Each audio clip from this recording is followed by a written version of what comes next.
elementos quentes. Bom, então, outra coisa é trazer, para fazer análises químicas, no sentido de identificar os elementos químicos presentes na amostra. Vamos chamar caracterização elementar. Essas caracterizações dos elementos químicos presentes podem auxiliar a identificar a argila, e se determinada argila provém de um lugar ou provém de outro, ajuda a identificar se os pigmentos utilizados na pintura, quais são esses pigmentos, qual é a paleta do pintor, se tem pigmentos modernos, se tem pigmentos antigos. Então, identificar os pigmentos é importante. Então, nós precisamos fazer no laboratório, e aí físico adora, a gente sigla, PIX, PIB, RBS, MOS, ou seja, são técnicas de emissão de raio-x, emissão de raio-gama, espalhamento, Rutherford e a emissão de luz. Certo? Então, cada técnica vai me trazendo informação e, se eu não consigo trazer o objeto para o laboratório, eu tenho que ir para o museu ou para campo para fazer análise. Aí eu posso fazer o quê? Fluorescência de raio-x, né? O XRF, que a gente chama ali. E ramo. Ramo é um equipamento que a química usa muito, porque permite identificar compostos, e com o nosso grupo de pesquisa nós conseguimos comprar um ramo portátil. Então, quando eu falo em equipamentos, o que são esses equipamentos? Isso é um acelerador de partículas. Nossa, os caras são loucos demais. Eles usam um acelerador de partículas para analisar objetos de arte. Nós não somos só os únicos. O Louvre também faz isso. Eles são mais loucos ainda, porque eles têm um acelerador dentro do museu, embaixo. E eles usam para fazer análises de objetos de arte. Então, eu preciso, claro, adaptar o meu acelerador. O acelerador de partículas acelera uma partícula, dá bastante energia e faz essa partícula incidir na amostra, excitar a amostra e desexcitar, e nós podemos medir esses processos de desexcitação. Só que não dá para pôr um quadro dentro de uma câmara de vácuo. Não. Câmara de vácuo é uma coisa, conseguir, sei lá, 2 metros, mas se eu colocar lá, com certeza ela vai sair bem enrugadinha. Então, tem que fazer o quê? Um feixe externo. O Louvre tem esse arranjo de feixe externo apresentado aqui, que são os detetores, e o próton, né, a partícula sai no ar, ela anda alguns centímetros, eu acho que a gente consegue ver o nosso arranjo aqui, e eu posso colocar a amostra em ar. A amostra em ar significa analisar qualquer objeto em ar. E eu tenho lá vários olhos que vão olhar todos os processos que estão acontecendo. São esses detetores aqui, ó. Então, na minha montagem, o que eu tenho? O meu próton está saindo aqui, atua na amostra, e toda a radiação produzida tem em torno dos diferentes detetores que eu tenho. Detetor de luz, eu tenho um detetor de partícula, 2 detetores de raio-x e 2 lasers para saber muito bem o que eu estou batendo na amostra. Com isso, dá para fazer milhões de coisas. Aquele pontinho vermelho é o laser para mostrar o posicionamento, e eu consigo fazer várias coisas. Mas tem hora que não dá para trazer a obra aqui, eu tenho que levar o equipamento para a Pinacoteca, por exemplo. Aí eu pego um equipamento, põe numa caixinha e levo aquele equipamento. Essa é a fluorescência de raio-x. Eu tenho um tubo de raio-x aqui e um detetor de raio-x. Isso é desse tamanho, né? É o meu acelerador de partículas. Acelerador de raio-x. É prático, tá certo?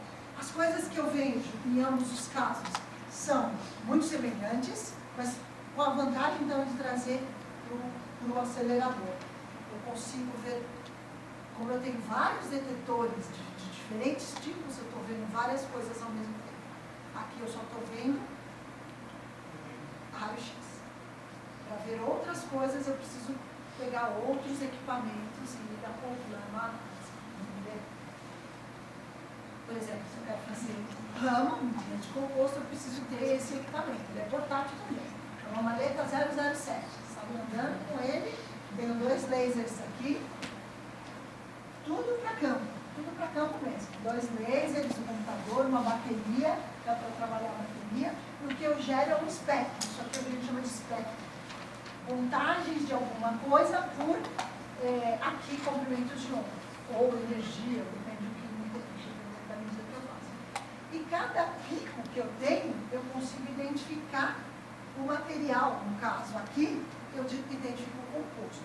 Então, eu tenho branco de chumbo, branco de zinco, anatase, que é óxido de titânio, e consigo com isso identificar que tem óxido de titânio, que é branco de chumbo na minha amostra. Tá certo? Ou azul ultramar, ou azul de cobalto, e assim por diante.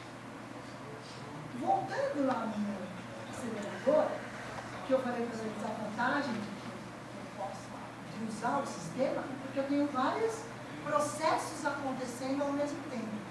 Quando o feixe de partículas incide na minha amostra, vários, né, desde raio-x, raio-gama, raio-x, luz, íons espalhados, ou seja, se eu tiver vários detectores acoplados ali, eu consigo medir tudo de uma vez. Então, eu consigo ter bastante informação ao mesmo tempo. E a gente tem feito isso. Montado, né, todos os detectores, tá, que eu falei para vocês, para fazer isso, por exemplo. Aqui eu tenho um espectro, isso é um silício, né, um vidro, e quando eu coloco na frente do feixe, olha lá, tem luz, então tem emissão de luz. Eu tenho um detetor de luz, eu tenho o espectro do silício. Então, através do espectro, eu já posso olhar, olha só. Eu posso diferenciar uma esmeralda de um topázio, de um nitrato de boro. Cada material vai ter a sua luz, sua emissão de luz diferenciada. Ela tem uma impressão digital. Eu posso, pela medida dessa impressão digital, saber que material que eu estou olhando. Então, isso é a técnica de ioniluminescência que a gente chama. Outra técnica é a técnica PIX, de raio-x. Certo? Só que agora eu jogo um próton, excito o material, geralmente eu arranco o elétron da camada interna. Quando esse elétron cria o buraco, algum elétron da camada superior vai ocupar lá. Quando ele ocupa, ele emite um raio-x característico. Então, se o material tem cobre, eu vou ter raio-x de cobre. Se o material tem ferro, eu vou ter raio-x de ferro. E assim por diante. E vou estar olhando o quê? Esses raios-x alfa, K, beta, que vão ser a impressão digital do meu material. E vale a mesma técnica para a fluorescência de raio-x, só que eu vou substituir a partícula por um fóton também. Um raio-x entrando e medindo um raio-x. Os espectros que eu tenho, então, é isso. Então, é isso que eu falei. Numa mesma medida, eu posso medir várias coisas ao mesmo tempo. Eu meço raio-x, eu tenho uma amostra de ferro lá, os tubos do ferro.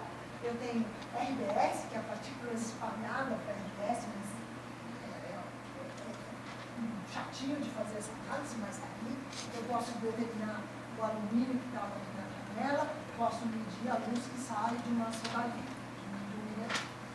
Tudo ao mesmo tempo, basta eu calcular a análise simplesmente.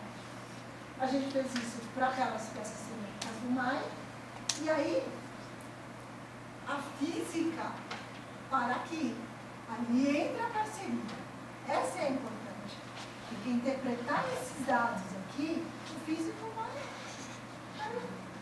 viajar na maionese, com certeza. Ele vai ter interpretações muitas vezes equivocadas. Por quê? Porque ele precisa do parceiro dele, que é o arqueólogo, que é o restaurador, que é o conservador, que é o historiador da arte, para ajudar a interpretar os dados. Não tem jeito.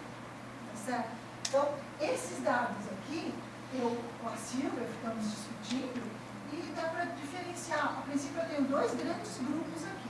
Um grupo que tem pequena quantidade de silício e um grupo que tem maior quantidade de silício. Então, tem o grupo A e o grupo B. Do grupo B, eu ainda divido em três grupos. Um grupo que tem uma maior quantidade de potássio, outro que tem maior quantidade de potássio, maior quantidade de alumínio, outro médio e outro que tem quase nada de titânio, digamos. E com isso eu separo os grupos. E essas separações de grupos é importante para o pessoal da arqueologia,